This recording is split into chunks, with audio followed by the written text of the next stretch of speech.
Welcome viewers. আমরা প্রত্যেকদিন 6 PM যে আনন্দবাজার পত্রিকার বিশ্লেষণ নিয়ে আসি। তো আজকে টুয়ে আজকে 12ই আগস্ট, তার আমরা আনন্দবাজার পত্রিকার বিশ্লেষণ নিয়ে আসবো, ঠিক আছে? তো প্রথম আমরা যে খবরে দেখতে পাচ্ছি, উজ্জ্বলা সিলিন্ডারের না কেনার শীর্ষে পশ্চিমবঙ্গ। অর্থাৎ 2016 সালে যে উজ্জ্বলা উজ্জ্বলা যোজনা চালু করেছিল প্রধানমন্ত্রী উজ্জ্বলা যোজনা। তো এই উজ্জ্বলা যোজনা চালু হওয়ার পর পশ্চিমবঙ্গে না কেনার শীর্ষে পশ্চিমবঙ্গ। অর্থাৎ কি হয়, তখন কেন্দ্রে বিজেপি সরকার ছিল এবং রাজ্যে টিএমসি সরকার ছিল। তো এই জন্য অনেকটা সহযোগিতা না করার জন্য মানুষের কাছেই সহযোগিতা পৌঁছাতে পারেনি অনেক সময়। উজ্জ্বলা যোজনাতে কি হতো, বাড়ির মহিলাদের গ্যাসের কানেকশন দেওয়া হতো এবং গ্যাসের কানেকশনের যে প্রাথমিক যে খরচগুলা, যে সমস্ত সরঞ্জাম কিনতে হতো, ওগুলা সম্পূর্ণ বিনামূল্যে দেওয়া হতো, ঠিক আছে?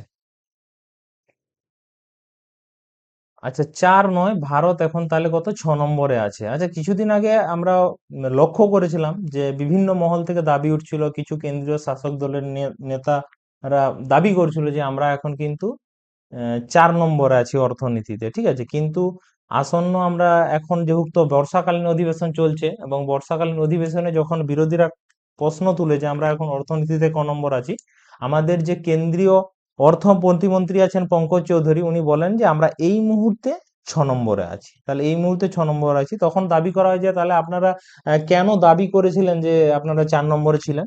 সেক্ষেত্রে ওনারা জবাব দিয়েছিলেন যে যেহেতু আমাদের কি হয়, কিছু পেরিমিটারের উপর ভিত্তি করে র্যাঙ্ক গুলো তৈরি হয়ে থাকে। তো ইন্টারন্যাশনাল মনিটারি ফান্ড, যেটা আন্তর্জাতিক অর্থ তহবিল, তাদের দ্বারা এটা তৈরি করা হয়েছিল।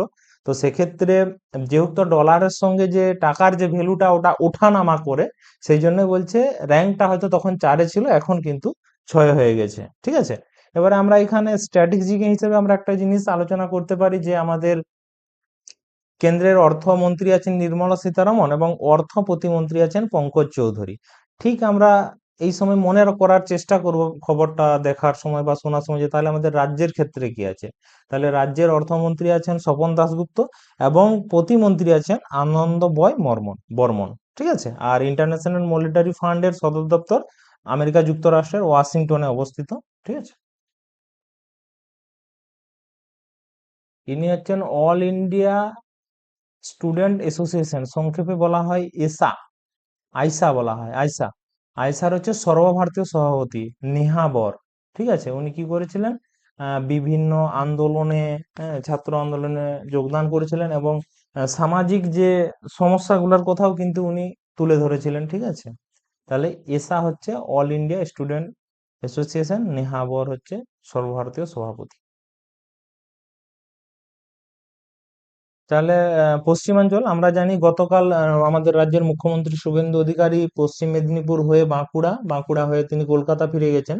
তো আমরা বারবার বলে থাকি যে সরকারের কোনো একটা নির্দিষ্ট কোষাগার থেকে কিন্তু টাকা যে ফান্ডিং হয় সেরকম ব্যাপারটা নয়। তো কালকে তিনি এসেছেন এখানে পশ্চিমাঞ্চল উন্নয়ন পর্ষদের ব্যাপারে কথা বলেছেন। তো ওই পশ্চিমাঞ্চল উন্নয়ন পর্ষদের মধ্যে যে জেলাগুলা পড়ে, বাঁকুড়া, পুরুলিয়া, বীরভূম, পূর্ব পশ্চিম বর্ধমান, পশ্চিম মেদিনীপুর, ঝাড়গ্রাম। তো এই জেলাগুলা নিয়ে একটা বডি থাকে আর কি, যেটাতে আহ এই এলাকাগুলার উন্নয়ন নিয়ে আলোচনা হয়। এটাকে বলা হয় পশ্চিমাঞ্চল উন্নয়ন পর্ষদ, ঠিক আছে?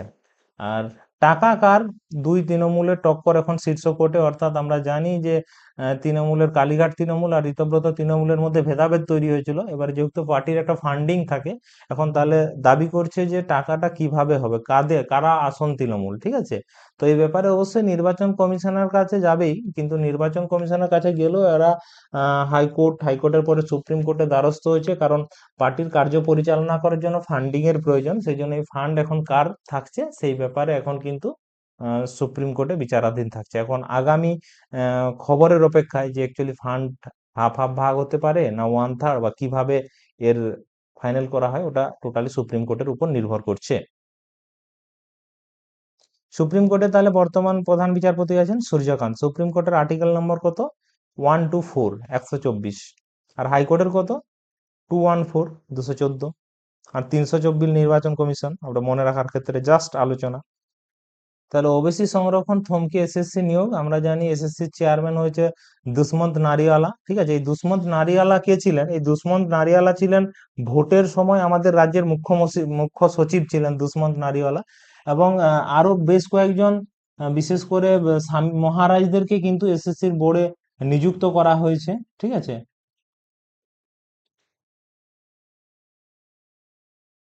এবারে ওবিসির সমস্যা বলতে আগে যেহেতু সরকারের আমলে তখন 17%টা ধরে করে নিয়োগ বিজ্ঞপ্তি দেওয়া হয়েছিল, তো এখন সরকার 7% করেছে। এটার ব্যাপারে পর্যালোচনা করে রাজ্য সরকার এগোতে চাইছে। আমাদের শুভেন্দু অধিকারী, উনি মেদিনীপুরের মহোবনীতে এসেছিলেন, কারণ এই 11ই আগস্ট ক্ষুদিরাম বসুকে ফাঁসি দেওয়া হয়েছিল, তার আত্মবলিদান উপলক্ষে এক অনুষ্ঠানে যোগ দেওয়ার জন্য মেদিনীপুরের মহোবনীতে এসেছিলেন। ঠিক আছে।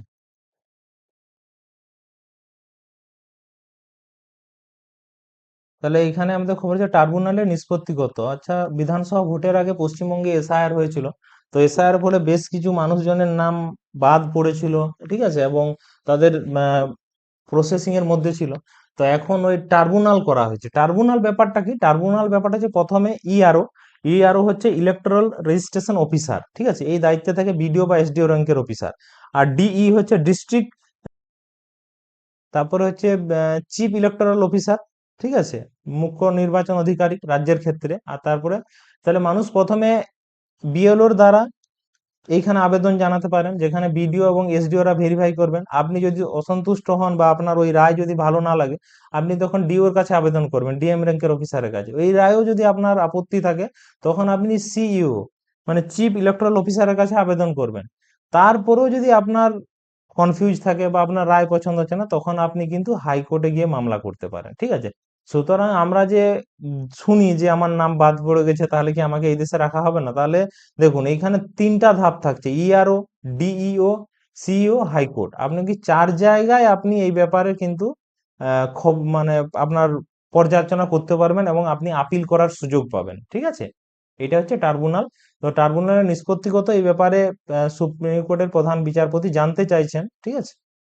ডোভাল গোর কথা, অর্থাৎ আমাদের যে জাতীয় নিরাপত্তা উপদেষ্টা, ন্যাশনাল সিকিউরিটি অজিত ডোভাল, এবং আমেরিকার যে রাষ্ট্রদূত দিল্লিতে আছে সার্জিও গোর, এর সঙ্গে দুজনের কথা হয়েছে দুই দেশের দ্বিপাক্ষিক ও আন্তর্জাতিক আলোচনা নিয়ে। ঠিক আছে।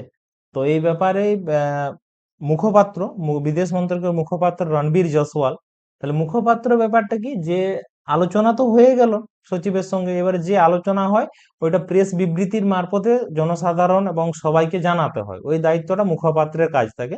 আমরা দেখেছি যখন সিন্ধু জলচুক্তি বা অপারেশন সিন্দুর যখন হয়, বা বিদেশের সঙ্গে যখন ভারতের কোনো কূটনৈতিক ব্যাপার থাকে, তখন কিন্তু প্রেস বিবৃতির দায়িত্বে কিন্তু ওই মুখপাত্রকে রাখা হয়। এখন মুখপাত্র আছেন রণবীর জয়সওয়াল, আর বিদেশ মন্ত্রী আছেন এস জয়শঙ্কর।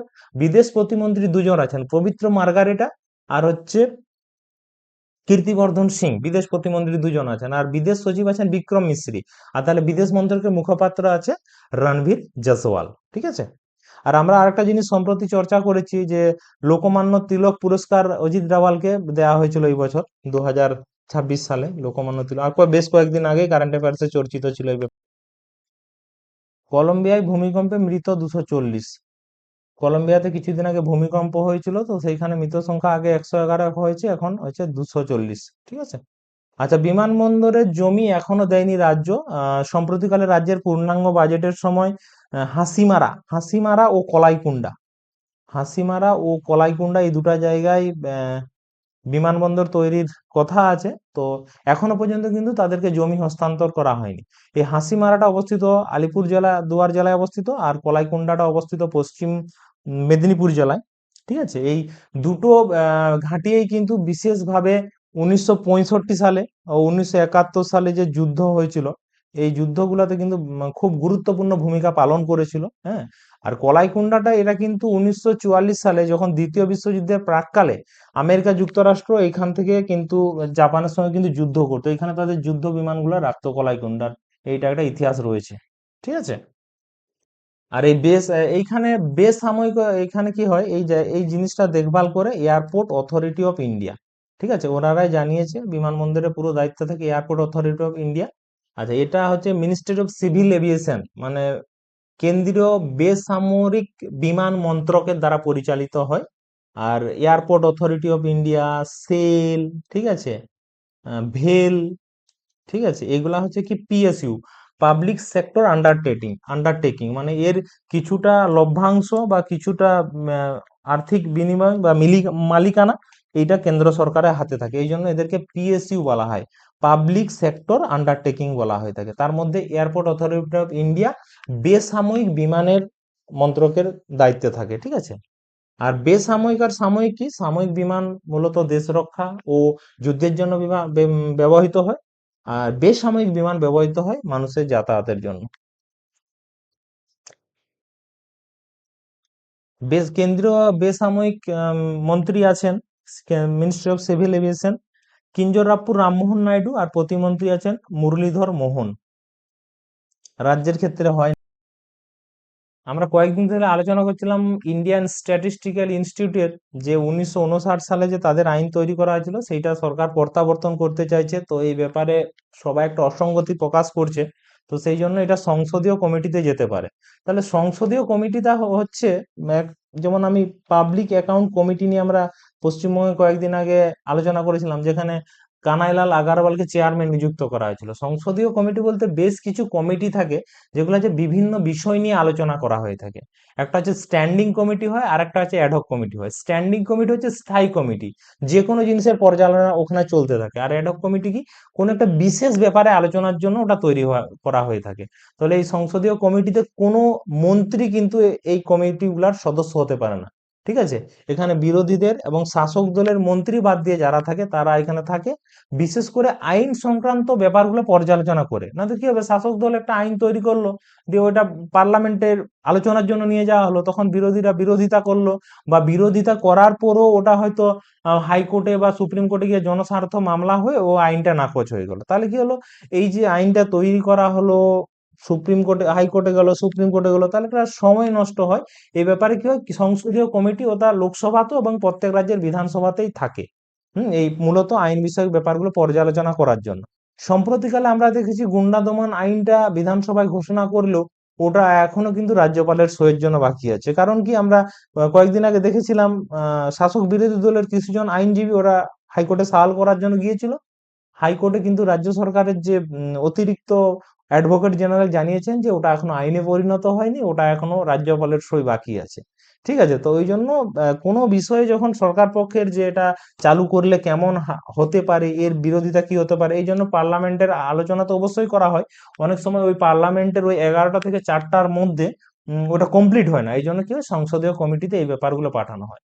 আচ্ছা, এফসিআর বিল ও বিদেশি অনুদান নিয়ে ওটাকেও পাঠানো যেতে পারে, কারণ সম্প্রতিকালে আমরা দেখছি যে 13ই আগস্ট কিন্তু আমাদের পার্লামেন্ট শেষ হতে চলেছে, ঠিক আছে। তাহলে আমাদের যে সমস্ত বিল পেন্ডিং থাকছে বা যেগুলা নিয়ে সরকারের চিন্তা থাকছে, সেই ব্যাপারগুলো সংসদীয় কমিটিতে পর্যালোচনার জন্য পাঠানো হতে পারে, ঠিক আছে। আজ সংসদে বিবৃতি দিতে পারেন শাহ, ঠিক আছে। অমিত শাহ বেশ কয়েকদিন সংসদে উপস্থিত ছিলেন, তার জায়গায় কেন্দ্রীয় স্বরাষ্ট্র প্রতিমন্ত্রী নিত্যানন্দ রায় অমিত শাহের কাজগুলো করছেন, তো আজকে শাহ বিবৃতি দিতে পারেন, ঠিক আছে। গ্রাম শিক্ষা নিয়ে সিজেপি আন্দোলনে আছে। ককরোচ জনতা পার্টি এতদিন নিট পরীক্ষা নিয়ে আন্দোলন করেছিল, এখন তাদের লক্ষ্য হচ্ছে গ্রাম শিক্ষার আন্দোলন। পলিমার নোটের সাই, অর্থাৎ ওই যে 10 ও 20 টাকার নোট, এখন থেকে এটা পলিমারের নোট হিসেবে পরীক্ষামূলক ভাবে চালু করার কথা বলেছেন আরবিআই, ঠিক আছে। আরবিআই এর আমার বর্তমান গভর্নর এখন কে আছেন, সঞ্জয় মালহোত্রা। কেন্দ্রীয় নির্মলা সীতারামন রাজ্যসভার এই ব্যাপারে বললেন যে আমরা 10 টাকা এবং 20 টাকার নোট পলিমারের পরীক্ষামূলক ভাবে চালু করার জন্য আরবিআই সাই দিয়েছে। তাহলে আমরা এখানে দেখতে পাচ্ছি আমাদের যে গার্ডেন রিচ আছে, শিপ বিল্ডার্স কারখানা, ঠিক আছে, ভারতীয় নৌবাহিনী সেখানে 11টি বিশেষ জাহাজ বরাদ দিয়েছিল, ঠিক আছে। এখন তার মধ্যে থেকে মঙ্গলবার শ্রুতি নামক দ্বিতীয় জাহাজটি জলে ভাসলো, ঠিক আছে। তাহলে আমাদের এটা জিকে হিসেবে প্রশ্ন হতে পারে, পশ্চিমবঙ্গের কোথায় জাহাজ তৈরির কারখানা আছে, তাহলে ওটা হবে গার্ডেন রিচ, ঠিক আছে। প্রথম যে জাহাজটা দিয়েছিল ওটার নাম ছিল সংঘামিত্রা, আর আজকে যে জাহাজটা দিল ওটার নাম হচ্ছে শ্রুতি। এখনো আরো 11টা জাহাজ তৈরি। তাহলে রাজস্থান সরকার একটা সমৃদ্ধ রাজস্থান বলে একটা প্রকল্প চালু করেছে, এটা দেখতে পাচ্ছি ভজনলাল শর্মা, আমাদের মুখ্যমন্ত্রী নরেন্দ্র মোদী। সেখানে কি বলা আছে, গর্ভবতী মহিলাদের জন্য 6,500 টাকা দেওয়া যাবে, এবং যারা প্রতিবন্ধী গর্ভবতী মহিলা তাদেরকে 10,000 টাকা দেওয়া হবে। ঠিক আছে, আমরা আগেও বলেছিলাম যখন কোনো রাজ্যের কোনো প্রজেক্ট চালু হয় তখন সেই রাজ্যের মুখ্যমন্ত্রী এবং দেশের প্রধানমন্ত্রীর ছবি দেওয়া থাকে। ঠিক আছে, 4 সেপ্টেম্বরে আইএসএল শুরু হওয়ার কথা ছিল, কিন্তু ওটা 10 অক্টোবর শুরু হতে পারে।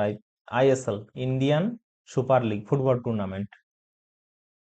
আমরা জানি আমাদের ক্রিকেট টিম আসন্ন শ্রীলঙ্কা সফরে গিয়েছে টেস্ট খেলার জন্য, সেখানে সাই সুদর্শন চোটের কারণে সারফরাজ খানকে কিন্তু দলে সুযোগ দেওয়া হয়েছে। ঠিক আছে, আচ্ছা, রাশিদদের দাপটে রাশিদ খান আফগানিস্তানের ক্রিকেটার, তো আফগানিস্তান ও আয়ারল্যান্ডের যে খেলা হয়েছিল, তো আয়ারল্যান্ড আর আফগানিস্তানের মধ্যে 5 ম্যাচের সিরিজ ছিল, কিন্তু ওটা 2-0 করার ফলে কি হলো, আফগানিস্তান যে বিশ্বকাপে 2027 ক্রিকেট ওয়ার্ল্ড কাপে, ওয়ান ডে ওয়ার্ল্ড কাপটাতে সরাসরি ওরা যোগ্যতা অর্জন করতে পেরেছে, কিন্তু ওয়েস্ট ইন্ডিজকে কিন্তু যোগ্যতা অর্জনের জন্য কিন্তু ম্যাচ খেলতে হবে।